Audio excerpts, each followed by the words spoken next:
gotta focus on yourself, on your faith, on your dreams, on your mind, on your health, yeah.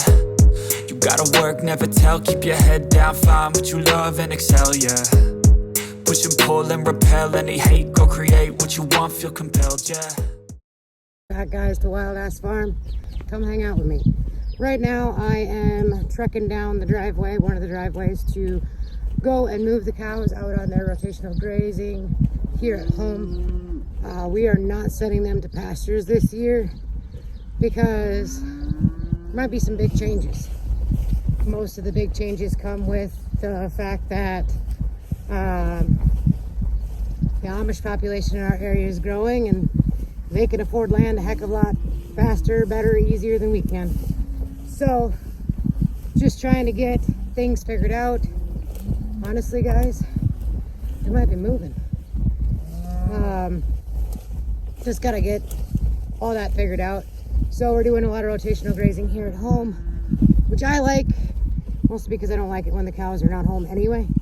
But it's a little bit tight with the 20 head on the land that we have. So we do still have hay out for them. We do still have access to grain for them. Basically all the things that they have over winter, minus the grass, because it's Minnesota and, well, winter sucks, to be frank.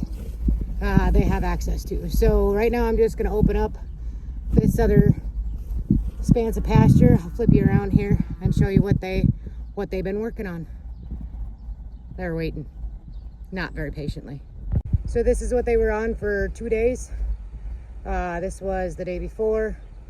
They could technically stay on this for another day, but I'm gonna move them out because it did get rainy and pretty muddy, and they done a lot of line making in this. This is the patch that they're gonna go on. It's a pretty decent swath. There's a deer out there. See her way out there? Yeah, that used to be a hay field that we had. The Amish have since bought that, so that's no longer something we have access to, which is a bummer. But this was 4 days ago, and then the one over there they do have access to all the time, just because it does have the tree line, and you know it might get warm here, maybe one day. But yeah, so this is what they're going to go on. It's kind of a combination of grasses. We're trying to do more of like a lot of different species of grass versus say a monoculture. We really like clover here. It grows really well here. Alfalfa really doesn't, but that's no fuss, no muss. Let's get these guys switched, and I'll let you see what they look like as they not run through this, because they're just going to stop and eat, most of them, except for the calves. They always are. Trouble. Waiting very not impatiently. Also, one of the reasons why I am trying to get these guys out again is because it is breeding season here for us. And the last thing I want to do is have a bull jump on a cow, like that black cow right there. She's been bred a couple times already today. But jump on a cow in the mud, slip and fall, and break some hips. That's just not a good idea. But our calf crop is looking really good. As you see that little brown calf right in front of her, that's not hers. But these calves are looking pretty good, and these cows are saying, hey, get your butt in gear, put down the phone, switch me some fence. That's what we're gonna do. All right, so I got this fence opened up. Like I said, they were on this yesterday and a couple days ago. So yesterday and the day before, 3 days they were on this piece because it was bigger, and they do have access to hay and all that other stuff. They were on this the day before, or a couple days before.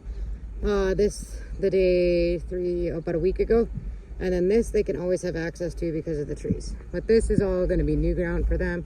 And I've found with my harebrained little calves that if you do try to run something like double strand in the beginning so that they can see that there's a barrier there, sometimes they have a little bit more of a brain, but you are working with calves, and you know, they don't know the rigmarole, so you got to give them a little grace and give them a little bit of, try to teach them some knowledge. But I usually really like running this polywire. This isn't anybody's polywire. It's not from like Premier One or Gallagher or any of those places. It's just run-of-the-mill hardware store polywire. I do like running this type of polywire down for divisions for rotational grazing because it is easy to move, it's easy to tie, it's easy to loop-de-loop, it's easy to do all the things with. For the most part, I don't generally use insulators unless I think that I need to train some calves because it seems to hold tighter. Usually the cows aren't so bad with with the wire, but I do like to do this like, it's like a half hitch type of knot or whatever. It does keep it pretty tight. And so this whole line right here doesn't have insulators on it like that one over there does. This line over here that they're connected with does have insulators because it was the first rotation that they were going on that the calves were going to be allowed to mess around and find out. But yeah, I'm gonna go turn on the fence and then let them out, and you can watch them play. They're not actually gonna play. They're gonna just stick their head down and eat some grass. Again, I do apologize about the mud. Like I said, it's been raining like a banshee here. Apparently it's monsoon season. Nobody told me that we were gonna have monsoon season in June, but that's all right. Speaking of June, how you doing, Junie? Junie is 11 years old this year, and she is showing her age a bit, but still doing a damn good job. And Gray Duck right here, she is 10, so just a year behind. And then you got Rocket and Luna, and here they go. Come on, ladies. Out you go. We'll force them that way a little bit to get them the idea. That's the direction they're supposed to go. They'll push through. Come on, come on, come on. And then out and around the corner they're gonna go. You got Gray Duck out there. She's the boss cow. She does a darn good job. Us Leopold, our little moderator bull, he is gonna go down the road because he's kind of a shithead. And then you got the big tank of a man who is profit maker. And I'll tell you what, judging by the looks of his calf crop this year, he's named very appropriately. But we'll get all these littles out here and let them kind of walk forward. Like I said, Gray Duck she's a good girl and she's a bad girl all at the same time because she walks forward and she sticks her head down, and that's where everybody stops. And these girls right here are just trying to figure out why she stopped. Where's the stop point? Where's the line? Those kind of things. And they'll figure it out. There might be a little bit of jostling and things like that. The only thing I'm really worried about is the calves, because they're dumb, because they're calves. And it's, nothing to do with the fact that, they're a stupid breed or anything like that. They're just little. They just don't know. So it takes a little bit of time for them to understand about all these things, and they're doing a darn good job. I haven't had too many escapees. But yeah, this is kind of how it works. You just open up the gate and you let them go out, and they'll spend the rest of the day out here. And then we usually bring them in overnight. But if there's somebody that's in heat and that the big man is trying to breed, I will leave them out for a while, because most of your matings happen in the overnight time anyway, and I'd rather have them not slip and fall, because I'll tell you what, you ever had that happen, man, you don't want to have it happen twice. But these guys can figure out this line, and they're doing a darn good job. See, they're all shuffling in. They know the ropes. It's a little bit of a hodgepodge, skitter-scattered type of hopscotch mess with this, but they're going to get it all figured out, and then it'll be old hat. It's just the first couple moves when they don't know which direction you want them to go, that it takes them a hot minute to figure that out. Look at all that red and the green. It's beautiful, isn't it? You got the oxpecker birds sitting on them and picking off bugs. They did get sprayed for flies. Don't have a whole lot of back flies on anybody, except for the bull and then the black bull and the black steer that we have. And it's mostly because he won't let me spray him. The thing that I'd like to kind of throw out there too, though, is so that that one cow that was being bred today, I will put her in my herd watch list, and it will kick out an approximate birth date for her calf, which is awesome. I wanted to let you guys know about herd watch, flock watch, and land and crop.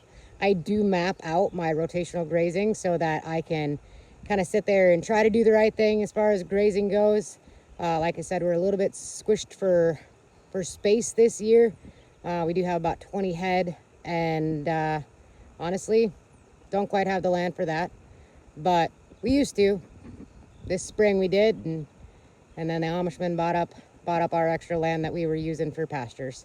So yeah, that's kind of a sucky prognosis. However, we are making do with what we have, and like I said, probably will be looking at a move here soon for us, and it's going to be a big move. We're looking to move as many things of home as possible. So trying to move as many cows as we can, and the goats that we started getting into, and trying to move our whole farm. to a completely different state. So we'll see how that goes. You want to stick around, watch the trials and tribulations of that. That should be entertaining to some, I think. But back to flock watch and herd watch and land and crop. They do give you great ability to track heat cycles, to track AI things, if that's what you're into. They do, I mean, anything that has, you know, like bovine related, sheep related, goats related. I mean, it's anything that has multiple stomachs, you know, you can pretty much put in there. Also, they do have a little offshoot of it for pets. So like say you got your farm dogs and things like that, you can put their vaccination history in there. Also, with that, they have started a new program in the grass and crop version where you can map out your rotational grazing pastures, which I'm not gonna lie is a pretty cool feature. And I've been using it like crazy trying to figure it out. It is an easy program to use, and the customer service is really, really great. It is based out of Ireland, I believe. So sometimes if you need to call for customer service, you just gotta wait until Ireland wakes up, because it's a little bit different than, say, the Minnesota time frame. But if you can notice that little black calf right there in the middle, this grass is pretty tall. It is doing a darn good job this year, and they'll come back. They'll eat all this stuff here. To be truthfully honest with you, it's a little bit big of a pen for what I usually do rotational grazing in. But the difference is that I want to keep these guys out for maybe overnights as well. Just because if there's some breeding going on, I don't want somebody to slip in the mud because we have had so much rain.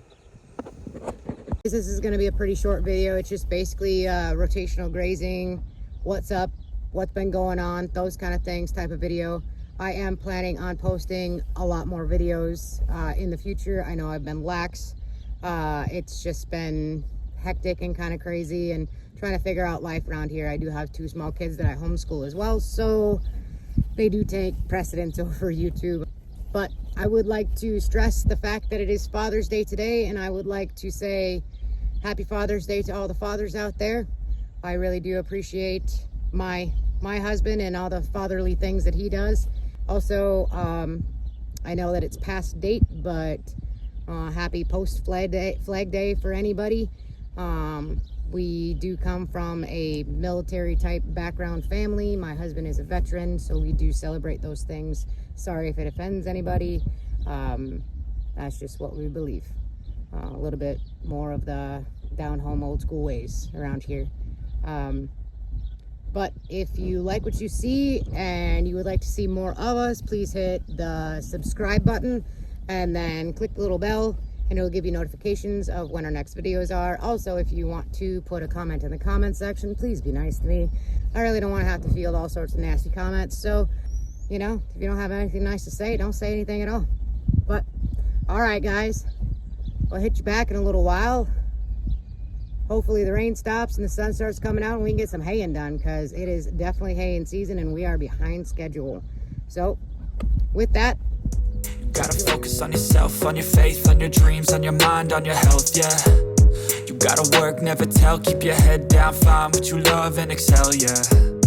Push and pull and repel any hate, go create what you want, feel compelled, yeah. And once you finally get a taste of the race, you'll never look back once you felt that.